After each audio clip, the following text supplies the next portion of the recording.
The story of Robert Davila. You know who that is? No, you don't, because I do. 3 months ago, I gave khutbah in Fort Worth. I haven't been to that masjid in 4 or 5 years, and they invited me for some reason, and I went. And I gave khutbah there. My khutbah was about dua. An Egyptian fellow comes up to me, a young man came up to me afterwards, he goes, Allah fulfilled my dua today. And I said, what's your dua? He said, my dua was that Nu'man Ali Khan should meet Robert Davila. I was like,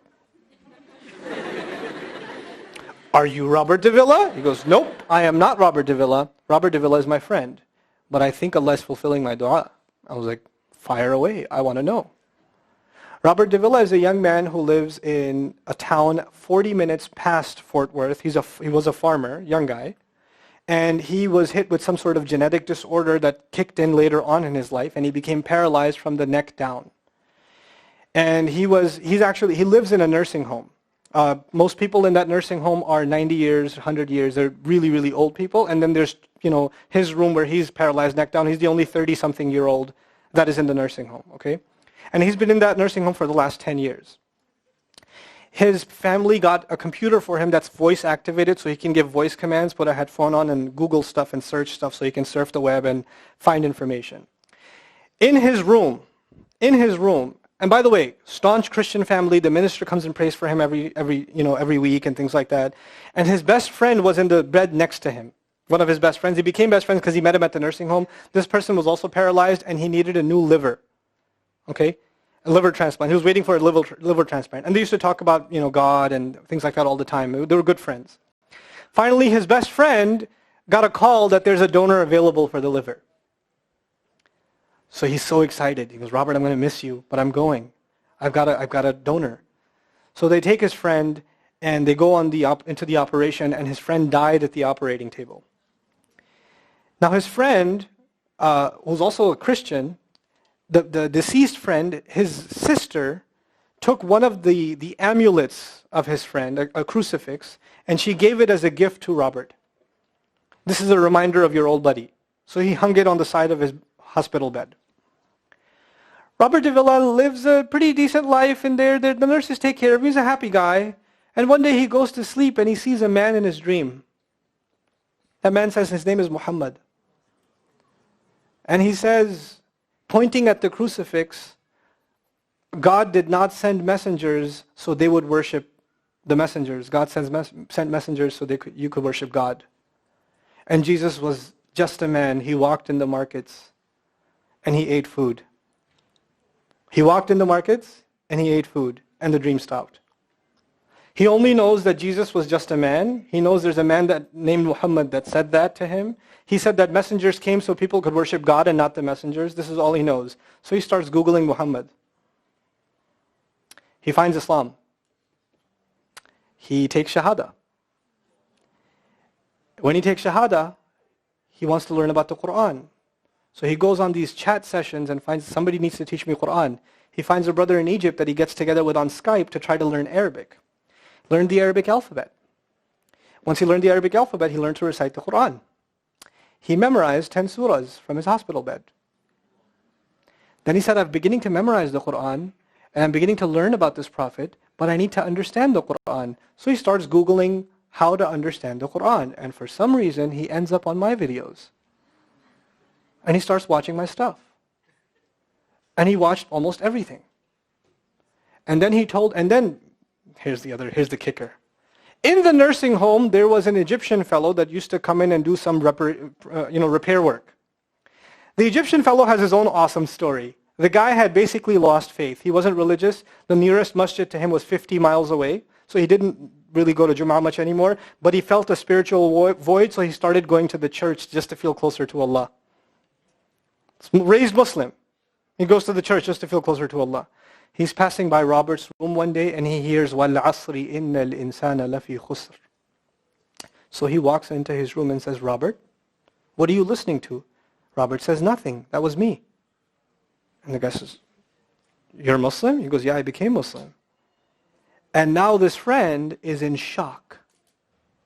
how does Allah guide someone in the middle of Churchtown, USA, in a nursing home, with a crucifix on the side of his bed that he doesn't even have the physical strength to move, and the guy himself says, I want to come back to Allah.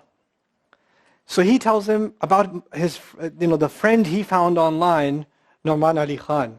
So the Egyptian fellow starts watching my videos. And then he says, I wish I could meet him one day. And he says, okay, I'll pray for you. And after 5 years, that Egyptian friend shows up at the same masjid that I haven't been to in 4 years. And after Jum'ah says, I think Allah wants to fulfill my friend's dua and my dua. So I said, I think He does.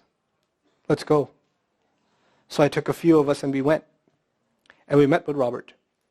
We had a beautiful conversation with him. And inshallah, for Eid, we're going to go to his nursing home again. The nursing home was pretty shocked. You're all here to meet Robert? He's like, yep. Why do you want to meet him? He's an inspiration. We're like, okay, let me check if we can. And they had to call the hospice administrator and all this stuff, and then eventually let us in. And Robert's in shock. And then I meet with Robert, we're talking, and I was like, hey, Robert, so I heard you memorize some surahs. He says, yeah. Can you recite one for me? So he recited Surah Al-Asr. Not one of us was not crying. We're just in tears. When somebody turns to Allah, don't worry about the means. Guidance will come. Balance will come. I want to tell you some more about Robert because young guys are here. Young guys that play basketball. Young guys that are healthy. Young guys that have ambition. I told you, what's his paralysis? From where to where? Neck down. He has a special wheelchair that has to hold pretty much every part of his body in place. He can't just sit in a wheelchair. It holds his neck and it holds every other part of his body in place because he has no control over his limbs. And he has to have a special van where the wheelchair locks in so that if it goes through a bump or whatever, he doesn't, receive the shock. So he made a request. He wants to go to the Friday prayer. They didn't have the special van, so they put him in a regular van. And so he went in the regular van and a few bumps and his spine got even more hurt. He went to Jumu'ah. He came back in excruciating pain. And they said, I'm sorry, Robert, you're no longer able to sit in your wheelchair. You're going to have to stay in your bed for the next 6 months at least. If you see recovery, then you can get back up again. I met him in that span. He had already been in that bed for 3 months already. And the reason he was in that bed is he went to the Jumu'ah prayer. And he told me about the Jumu'ah prayer. He said, I've never felt more peace in my life than I was in that masjid. And you know what I'm going to do, Brother Nauman? When I can sit in my chair again, I'm going to go to Jumu'ah. I'm going to go to the masjid because I've never felt like that before. There's someone who has nothing but control over his mouth and his eyes. And he says, I only find peace in the masjid. And here we are. These masajid, I don't care what ideology, what school of thought, what they're talking about in the masjid, what fitna is there. I don't care. It's still Allah's house. Just go to pray. Don't go there to talk to people. Go there to talk to Allah. Just go to talk to Allah. You're just going for you and Allah. That's it. That's it. Other things will come, but you're not going for them. You're just going there to find peace. You'll become different people. If Allah can guide Robert Davila, Allah guide everybody. And then he said, sometimes I wonder why Allah put me in this position. And then I say to myself, what am I kidding? Allah has given me so much. I am so grateful for what He gave me. And if this is the way He was going to bring me to Islam, it's all worth it. So worth it. You have Muslims that lose a little bit of health. And they say, why is Allah doing this to me?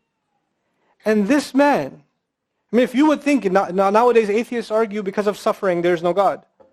If one man has in a position to say, I don't believe in God. If there was a guy, why would I be in this position? It would be Robert Davila. That guy would say, I don't believe in God. If there was one, why would I be in this mess? And yet he's in this position, and I've never seen a face with more nur. Never. I've never seen a face that has more contentment on it. He's so satisfied with life. He's so happy. He's just happy. The last 7 or 8 khutbahs I've given are actually based on one sentence each on one sentence that he said in his conversation. Is that profound? He's a teacher to me. I consider him a teacher. He's my sheikh. Somebody says, who's your sheikh? I say, Robert Davila. Really? Is that a pizza place or no? No. You know. The guidance is all around us. You don't have to get worried about what's not there. There's plenty there.